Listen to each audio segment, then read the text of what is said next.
The government's inaction on climate change. Youngsters got together in Sydney on Friday, calling on Prime Minister Scott Morrison to resign. I'm here today because I strongly think that the politicians, the leaders of our country, and especially ScoMo, aren't actually doing enough to help stop climate change. We want to live in a world where we feel safe and secure. We're the future and we're the people it's going to affect the most.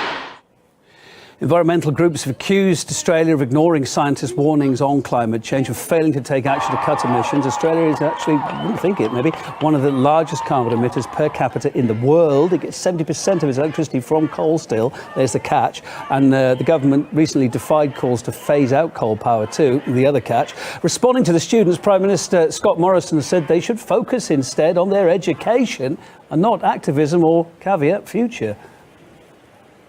We do not support our schools being turned into parliaments. What we want is more learning in schools and less activism.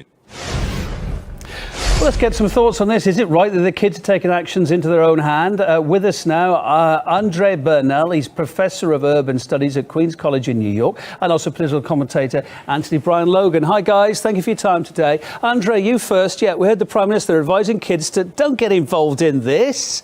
You need to be going back to school. Now, I get the point. Discipline and all that, and don't bunk off school, etc. But heck, it's their future lives here, decades down the road, that could be affected by climate change, etc. Do you think they did the right thing, or have they overstepped the mark and just upset their teachers? I think absolutely they did the right thing.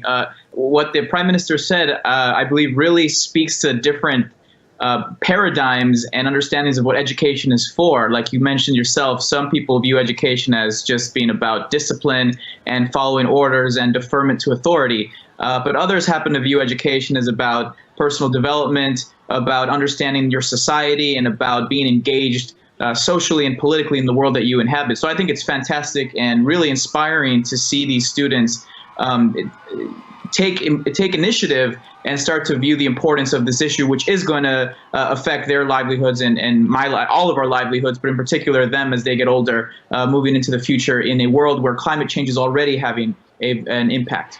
Anthony, good to see these guys getting involved. Literally, they weren't thinking behind the scenes, we got a day off school. They really do care.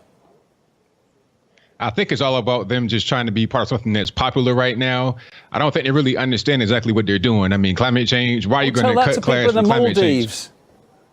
I mean, look, cutting class is not going to just change the weather. I mean, unless they're going to go out there and do a dance to try to make the water come down from the sky or temperatures decrease, they're not going to do anything by come on, cutting class. I mean, don't listen to Donald Trump here. Most people would guess, and from all the reading you can do about it, that climate change is a big actual problem. It is going to face people decades, well, actually probably sooner than that, but certainly school children decades down the road here, and their kids to come. It is going to be a big problem for the near future, isn't it? Surely, and isn't it right that they're taking part? I mean, but okay, let's just say for the argument's sake that climate change is a real thing and everyone's affected. What is cutting class really going to do? They need to be in class, getting prepared for the future, becoming more educated about the environment, about the climate in which they live, so then they can contribute in a positive way. But cutting class, look, if it was me when I was their age, I'd be happy to cut class just because I'm not in school. I can go to the mall, go get something to eat, and just have a good time. This is just really silly. They need to be focused more on their education rather than just trying to act up and be non-disciplined and cut class. Oh, Andre, the bigger picture here is, again, there's still this big question mark over whether climate change actually exists or not. Depends on what you listen to. Well, I mean, first of all, I think that's pretty insulting to people that are interested in their education to begin with, to say that becoming politically involved and aware is an excuse to cut class and just fool around or something. That's what it is. That's what they're doing. They're cutting class. They're not going to do anything by cutting class. You're not going to get anything. Like, they're already trying to cut back on coal emission. They're trying to cut down on the CO2 emissions. So what are you really going to do by cutting class? What is it actually going to help? Well, I think there's two things that are important here. One is the deeply anti-intellectual nature of what my opponent is saying right here, that has no idea really about what this is about. So number one, we need to be serious about something here, okay? Climate change is real. The 95% overwhelming of scientists understand that it's real, and it's affecting the world right now as we speak.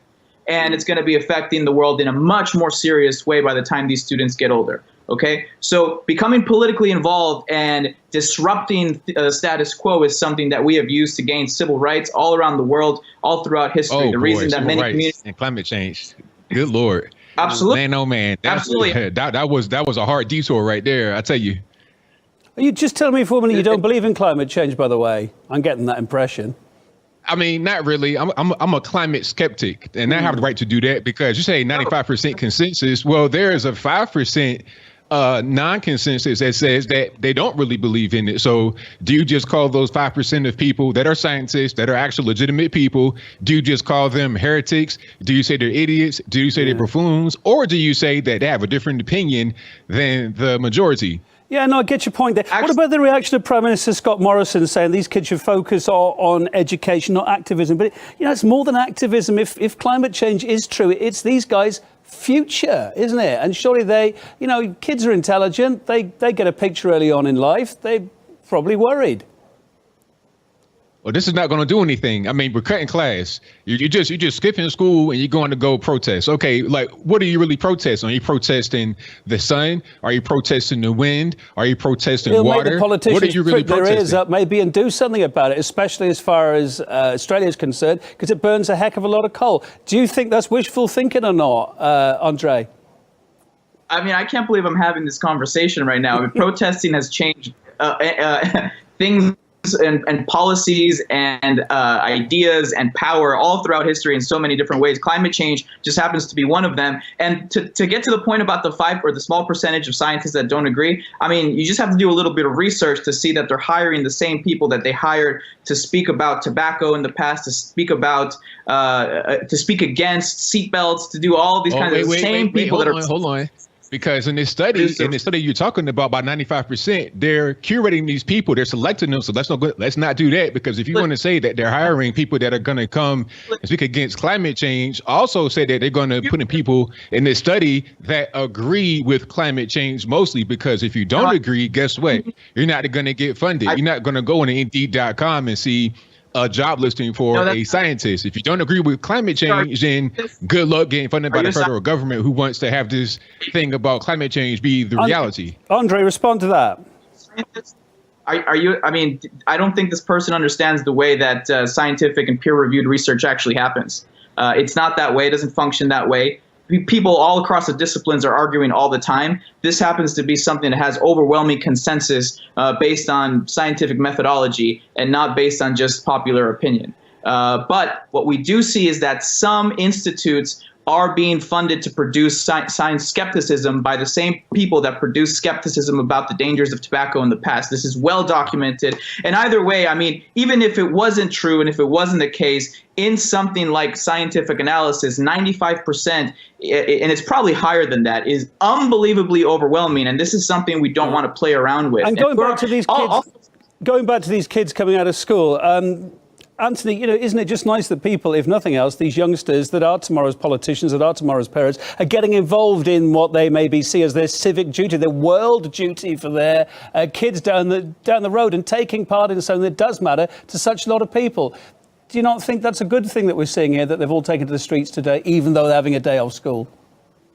Well, that's two different things. I'm glad that they're getting involved with politics. I'm glad they're understanding what's going on. That's a good thing, because the younger you are when you get involved with that, you'll be better off for it once you become an adult. You would have experience with it rather than, you're 18 years old and you have no idea what's going on. You have the ability to vote. So it's good that they're getting involved. However, it's the right way to do things. I mean, you got to go to school. I mean, last I checked in the United States, I'm not quite sure about Australia, but you cut class, that's actually a problem. Yeah. You get disciplined for that. Word for you. You got 20 seconds. Truancy court. So do you want to see more of this? That's what that is. Do you want to see more kids taken to the streets with the banners around the world saying, hey, we're worried about climate change? Do you want to see that, or is that not the way? Absolutely, that's absolutely the way. And I think what my opponent here is talking about is a prison to pipeline system we have in the United States that's focusing on authority, focusing on punishment, and putting a bunch of people, particularly students of color, in prison for all kinds of social issues affecting their lives. So that's the situation we're in. And obviously, we have a very anti-intellectual environment here in the United States, as you can see from my opponent, who has no clue what he's talking about when it comes to climate You two make a great change. program. We've got to leave it for now. Andre Bernal, Professor of Urban Studies at Queen's College in New York, and political commentator Anthony Bryan.